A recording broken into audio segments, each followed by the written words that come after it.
We're live on ESPN Radio, presented by Progressive Insurance. It's only fitting that we're live on ESPN Radio because the only other time I've spoken to this man in an interview setting was on ESPN Radio during the 1998 World Series coverage of the Padres and Yankees on ESPN Radio. Thrilled to have here in studio the Book of Sheen author Charlie Sheen is here, and also new Part 2 docuseries AKA Charlie Sheen is available now for streaming exclusively on Netflix. The book and the documentary and the man Charlie Sheen. Let's go. Thank you. Good to see you. Thank you. That was quite the introduction. It's the only introduction I could possibly have. Nice. Again, I spotted you in the old, I don't know if it was Qualcomm yet. It was definitely the old Jack Murphy Stadium. Yeah, it was. I actually, Todd and I researched it in the car coming here. Yes. It was Qualcomm. It was Qualcomm back in the day, and I was the first ever studio host of Major League Baseball on ESPN Radio, and I got a choice of anybody in the building I could interview during the middle of the fifth inning, and I saw you, and I went up to you.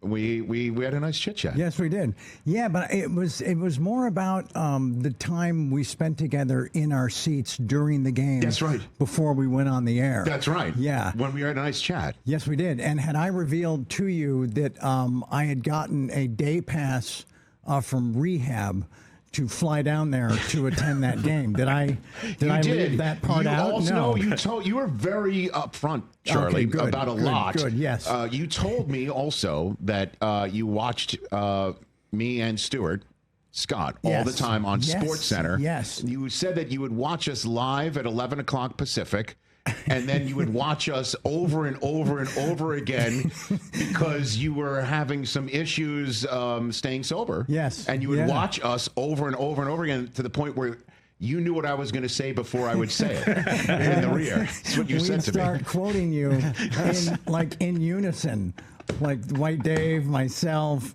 Nick, and so we were speaking it with you. In fact, I told Todd that story in the car coming here as well. I remember it like it was yesterday. Yeah, and it's like, so you were like at our parties. You just didn't have to suffer any of the fallout like the rest of us.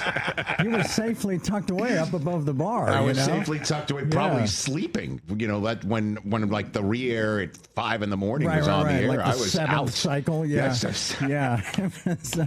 A different time, like that there would be a show that's already in the can, shown 7 different times in the morning as opposed to live. Now we're live on all these other things. But it's almost like I conjured you in those moments to then have that cosmic collision course at the World Series. You know? I know, and you were so cool about it, and we had a nice chat, and we got to meet there, and you're such a diehard baseball fan. I'll be honest with you, I had no idea. Your team is the Reds? Oh, yeah, has been for the last...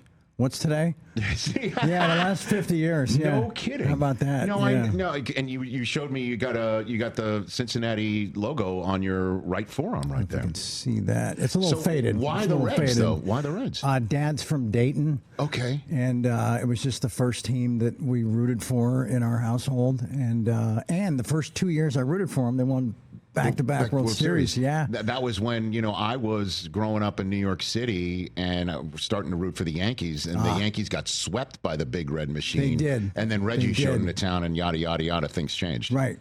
Yeah.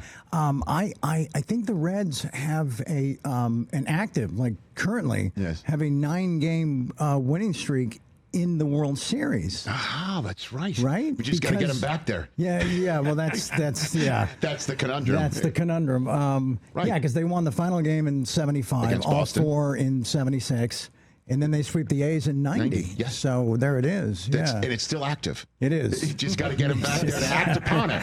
That's the key. There's just decades between. You ever meet Pete Rose?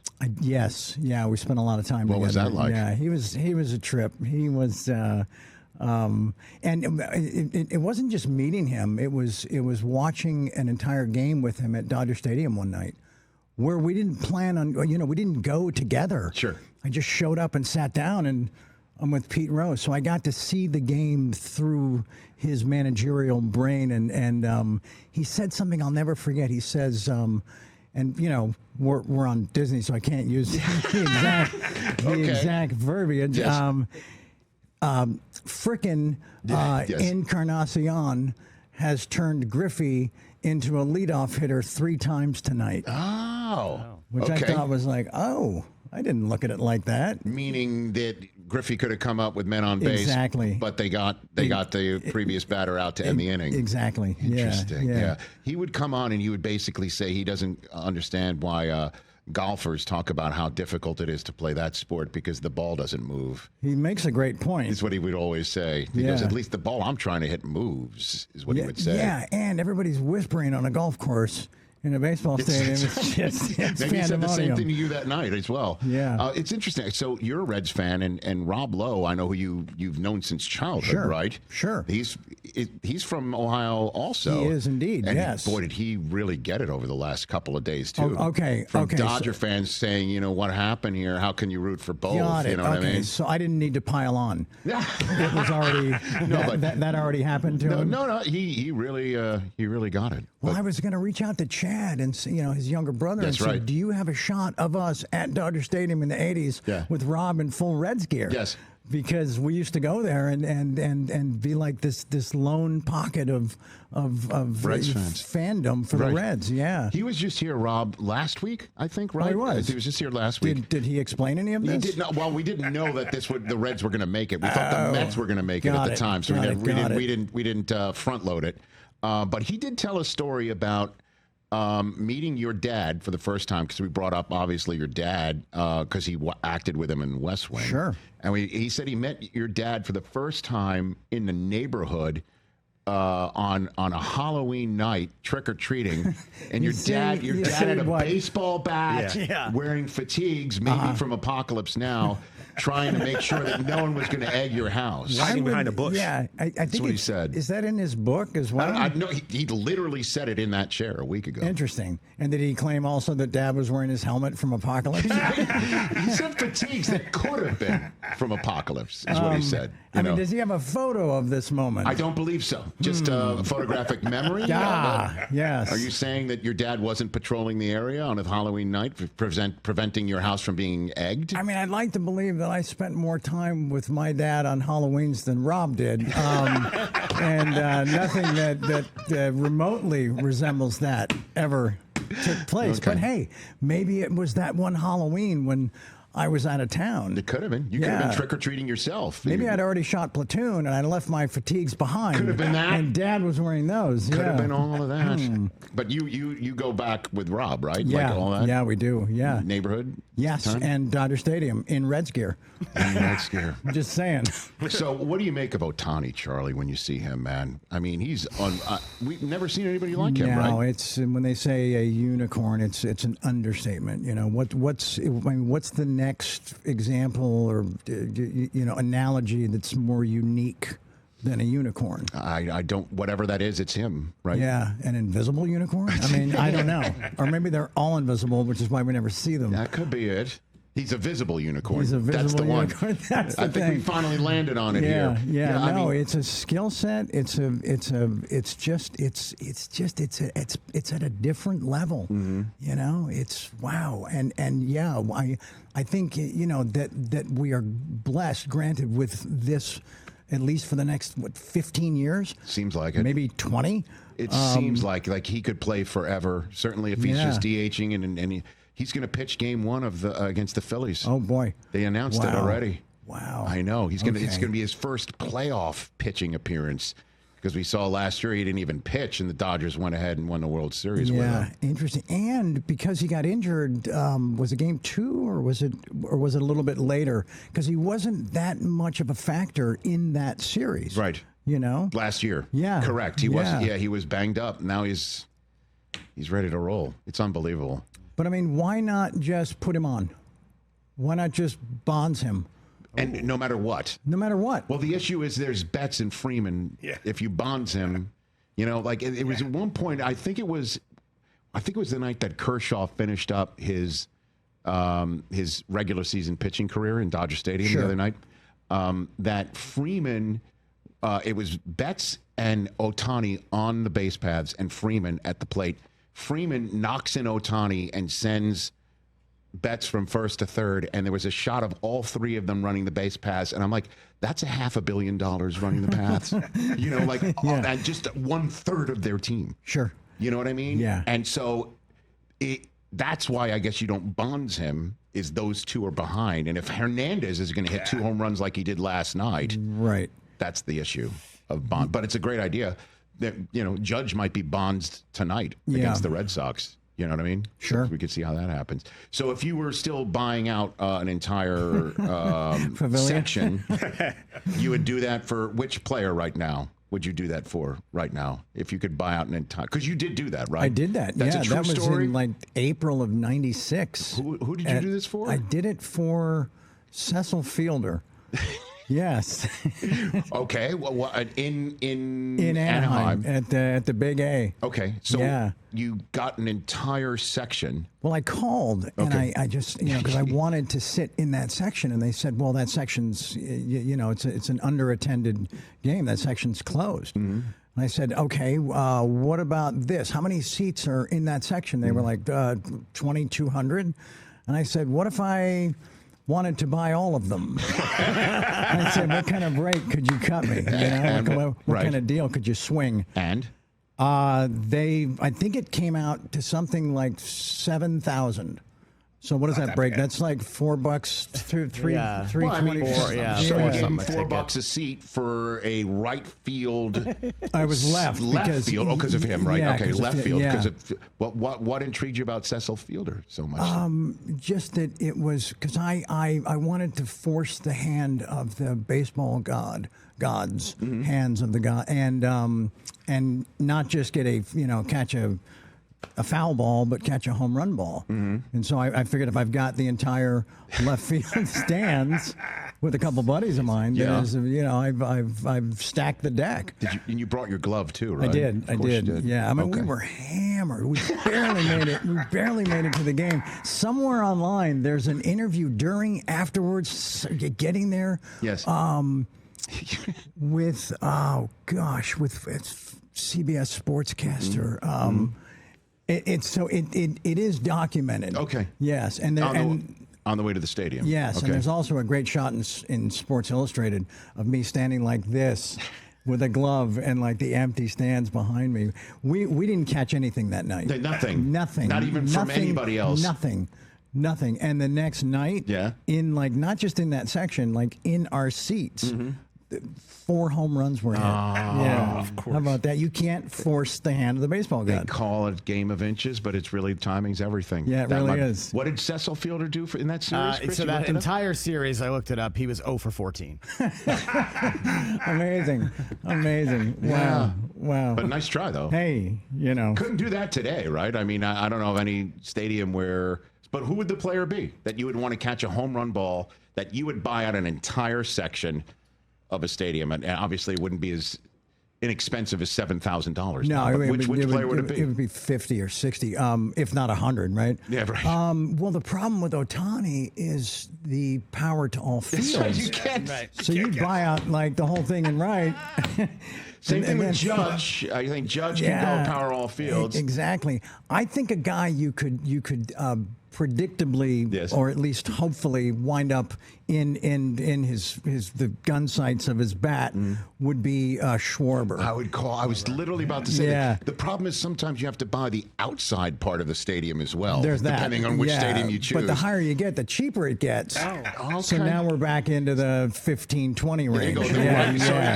Third level right field. Right. I think we're onto something. But I'm not going to do what that lady did and go yank it away from my kid if I don't get it. Did you see that? What the hell was that all about? Like at that point, it's like that person, like, just first of all needs to stay home most of the time, right? Correct. I agree. And if you're going to go out, don't go to an environment like that. That seemed like really triggery for her. Yes, where she could be triggered by a child. That's number one. Philly Karen is her new name? Oh, is that what they named her? Philadelphia Karen. Yep. Wow. Yeah, you don't want to. The kid made out, really. The kid did eventually get what he needed. Yes. Yeah. Yeah, I saw that. It had a happy ending. It did. It certainly for did. him. Yeah, for sure. I have Charlie Sheen here on the Rich Eisen Show. The Book of Sheen is available wherever you get your books. AKA Charlie Sheen is available for streaming right now on Netflix. I have right here in front of me Wild AF, new alcohol-free beer. That's what the AF stands for, right? That is what the Okay, AF thank you so stands much. for. Alcohol free. To make sure that we're all on the same page. WildAFbrewing.com. Let's take a break. We'll come back. We'll talk about the beer. We'll talk about the doc. And then we've got a great celebrity true or false for you if you don't mind playing. This is going to be great. Charlie Sheen is here live. You could have been in The Karate Kid, huh? And what movie did you do instead? What was it? I did a film. It was a sequel. It was called Grizzly 2, The Revenge. It was the sequel to Grizzly. For those who didn't see Grizzly, was Grizzly 2 any good? No, it was. I can't say. It was dog caca. It was bear poo. Okay, very good. Yeah. I appreciate that. Yeah. Wow. No, but I worked with George Clooney and Laura Dern. You know, it's like They were in Grizzly too. They were in Grizzly too. Yeah, we played the three campers that go out unknowingly or unwittingly into the woods and get devoured by that bear. I think we're in the first act. I think we're in the cold open, basically. So when The Karate Kid comes out and it is a big hit, do you go to your dad saying, "What's up?" or what? Or no, you leave it alone there. There might have been some conversations about that exact thing. Oh. Yeah, no, it was a hard one to navigate because then I didn't work for a long time after Karate Kid came out. When was the next one that you did? Do you remember? After the that, next one was it Platoon? It was not Platoon. No, it was an indie film with Max Caulfield called The Boys Next Door. Okay. Directed by Penny Ferris. Okay. And a couple of knuckleheads that come to L.A. and go on a killing spree. Yeah. I mean, Max Caulfield did the killing. I was just caught in the crossfire. It's just acting, Charlie. Yes. Just acting. Man, all these stories, again, available in this book. Go get it, called The Book of Sheen, available now wherever you get your books. And then there's the documentary that's available now for streaming exclusively on Netflix, called AKA Charlie Sheen. And our radio audience is about to return right here. We're here on Disney Plus. We appreciate the bear poo and dog caca for all those that might be hitting the Pixar tile as soon as they're done with this show. We appreciate it. Back on ESPN Radio, presented by Progressive Insurance, Charlie Sheen is here. Is there anything in this documentary that you learned that you didn't know at all? That you learned something from your own documentary that's now on Netflix right now? Interesting. You mean like a story that someone else told? Yeah. That you were like, wow, I didn't even know that you're watching it back. Anything? Gosh, nothing that like comes to mind right here, right now on, I don't know, live television. Sure. No. Okay. No. Not really. So everything was. You mean were there any like surprises? Yeah, where you were watching your documentary back, now that you were seeing all the interviews from all the people in your life that sat down for it. Yeah. You're like, I didn't even know that. There is one thing. Okay. I thought by now that John Cryer would have gotten over everything or been a little less bristly about certain things, but that's all right. That's all right. Because you could tell. Have you seen the doc? Yes, sir. He was still he was even backpedaling or suspicious about would this doc ever make it to television, make it on the air. Yeah, you could pick up a vibe. So you picked up the vibe, is what you're saying. A little bit. Yeah. Okay, so that surprised you. That surprised me, yeah. Okay. But I'm not hacking on John. John's a lovely man, and he was a dream co-star for the better part of a decade, I mean, the number of times that 2.5 Men videos show up in my Instagram algorithm, I've lost track. It's constantly showing up, I think it's more popular now than when it was broadcast originally. And it was pretty damn popular when it was broadcast originally. Right? Yeah. Well, I'm sure. Yeah. It definitely worked out for sure. And again, that documentary, AKA Charlie Sheen, is available for streaming exclusively on Netflix.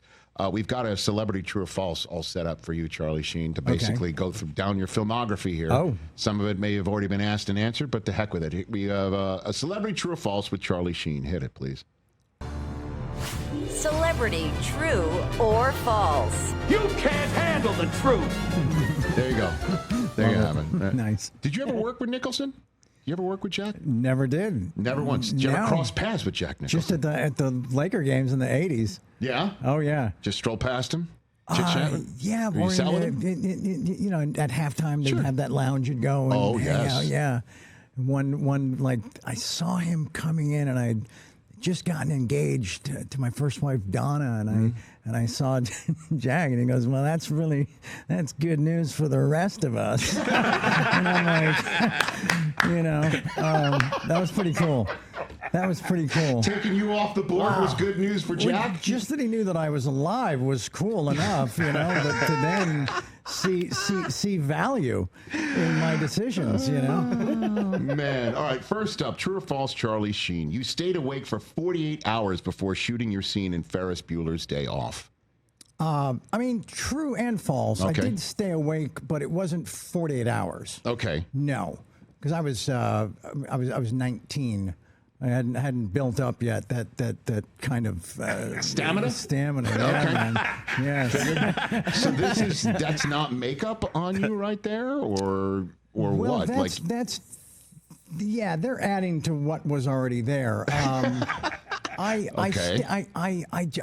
overslept. Okay. But I only stayed up till like 3 a.m. Okay. And I hadn't been up since the day before for the math to work for 40 hours. Okay, I see what you're saying. Yeah. So that's an exaggeration. Yeah, there was no dope in the mix. Okay. That's the thing. Yeah, there was just like trying to be cool and method. So where were you this was the very beginning of your career, right? Early on. John Hughes directing. Yes. And yeah. Jennifer Grey was in the scene with you. Jennifer got me the job.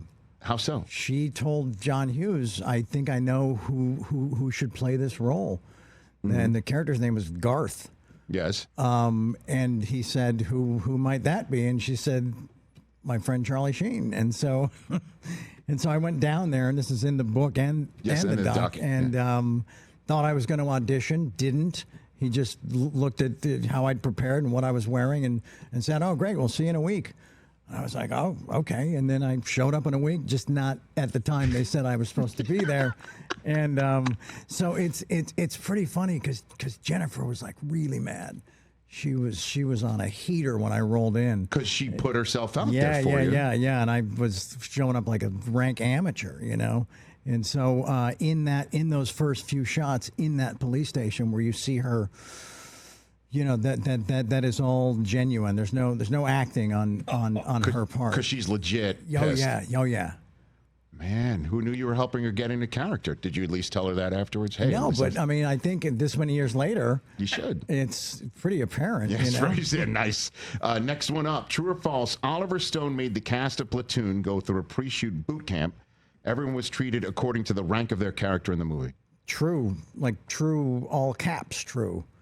How so? All caps. Just that. Yeah, it was. It was an intense 3 weeks in the Philippine jungle.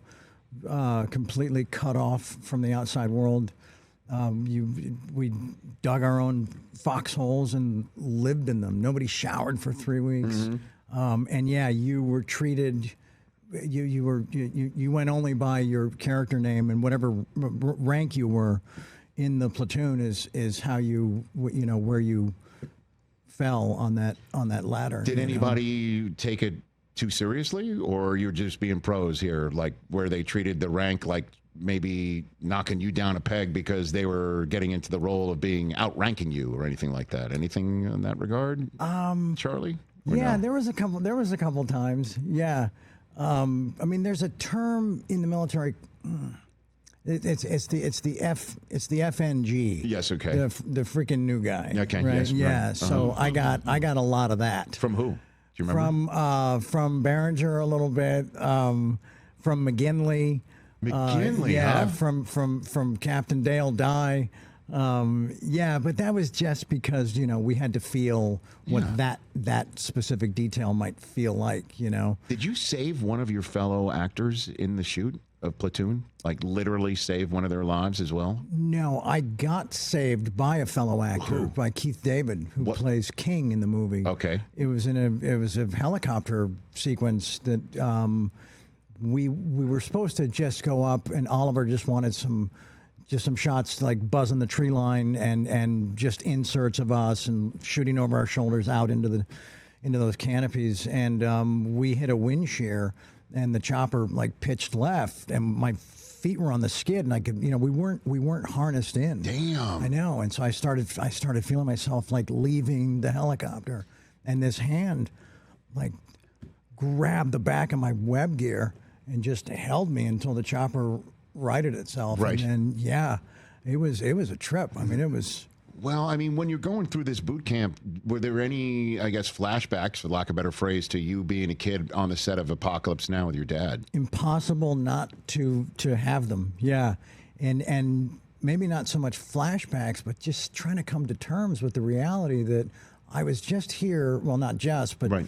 10 years earlier, while Dad, with Dad, and he's narrating his Vietnam film, and I come back a decade later to narrate mine, and literally, like, some of the sets on Apocalypse, based on where we shot Platoon, were a quarter mile away.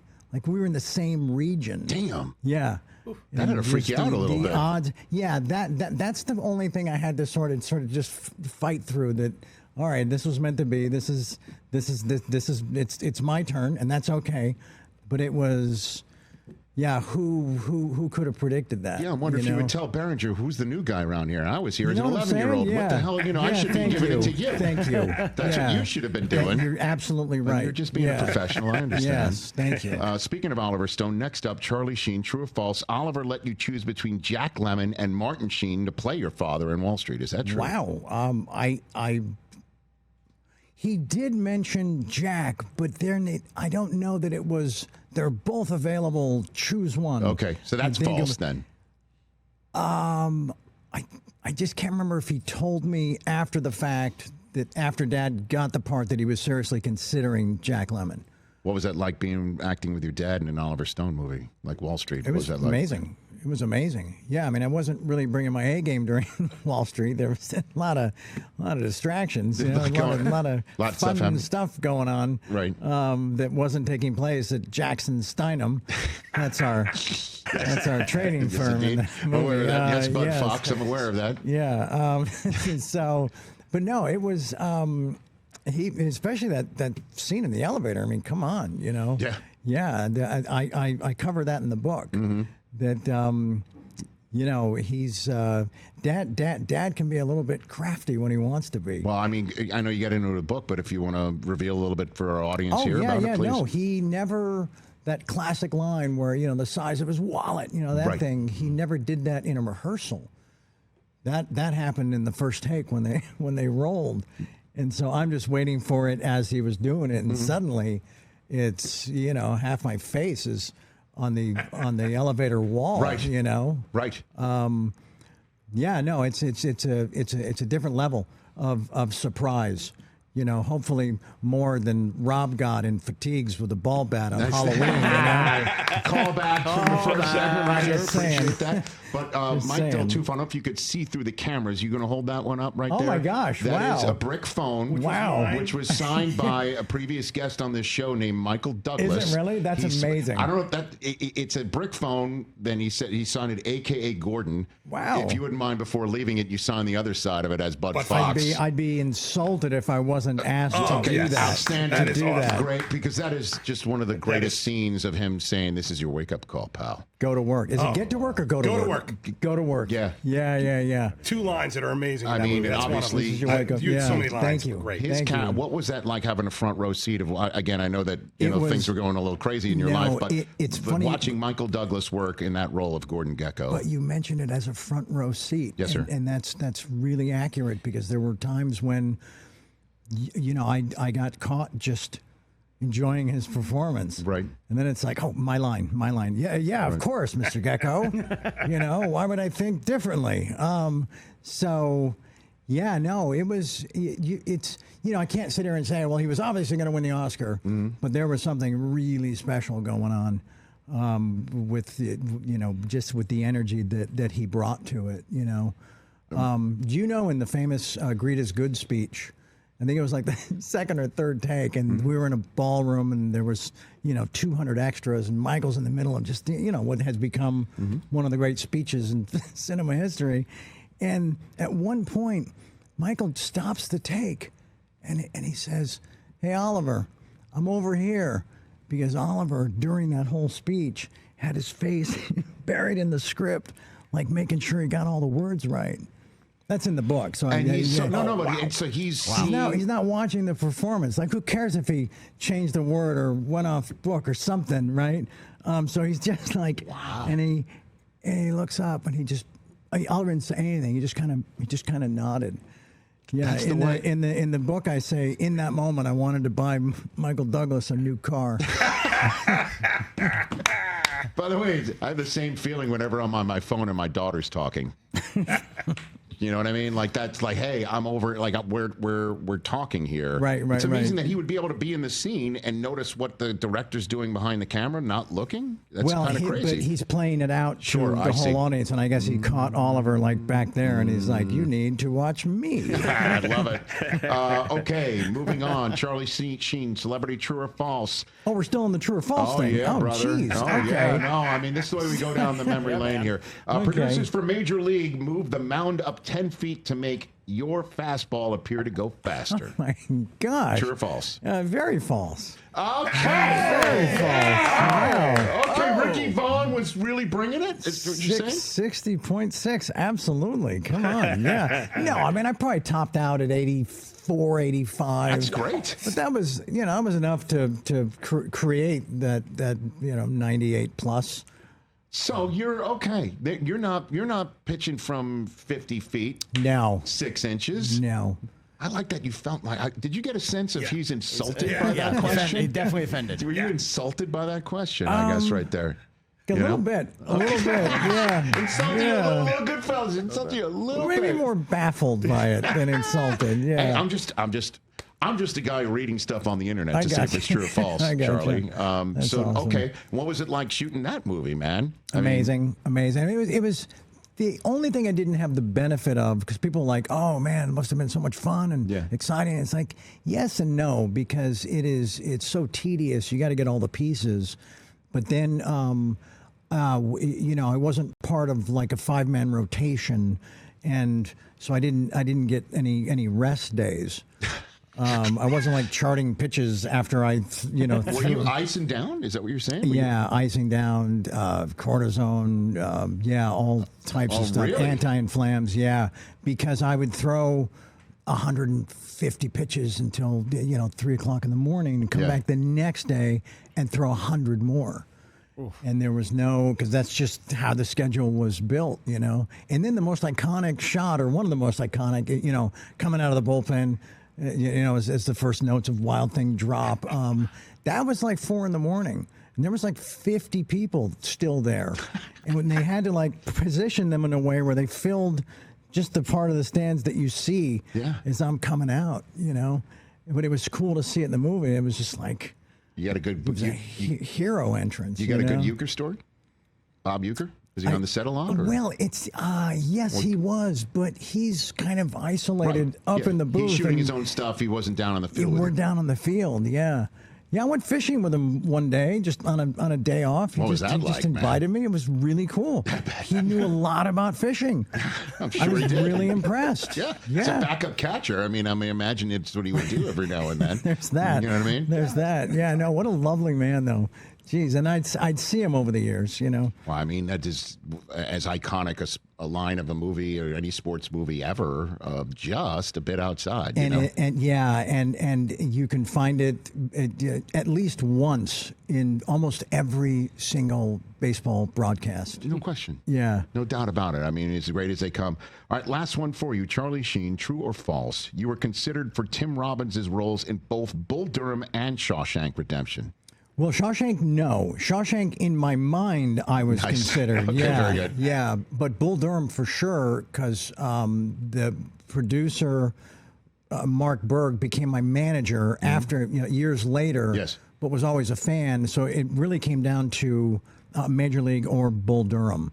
Because didn't they sort of both happen much at the same so time? That's so it was. How did you wind up in Major League and not Bull Durham then? Do you think? I didn't find out about Bull Durham until after the fact. I think I'd agreed to do Major League by the time they were going to approach me and knew that I wouldn't be available. Huh. I mean, as great as Bull Durham is, I think I wound up in the right baseball film of the two. Why would you say that? Just for because you could pitch, or you what? Like, what well, I mean, Nuke LaLoosh would be. Well, but but we never. I mean, you know, I was in the show. You know, you know. Okay. Great answer.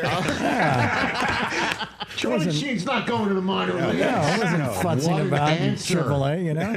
Oh, my God. That is so funny. I mean, it's true, right? Yeah.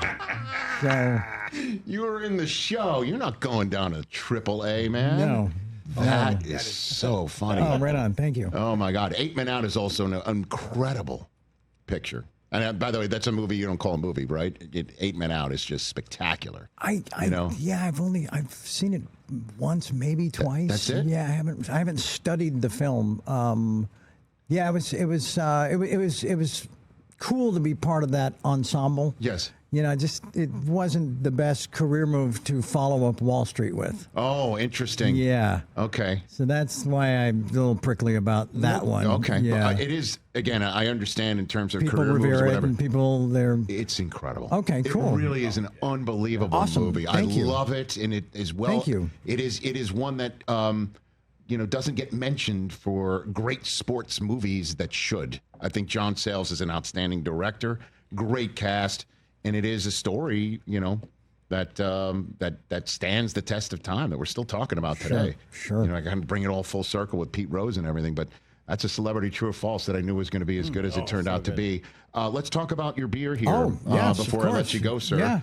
Wild AF, and the AF, everybody stands for alcohol free. Yes. What's the How genesis did this? of it? Like, that gentleman sitting over on the other side of your studio called me. We've been working together for years, and Yes. he says, "How do you feel about NA beer?" And I said, "Well, I don't have a lot of experience with it because back when I was still drinking, Yes, sir. what would be the point?" Right.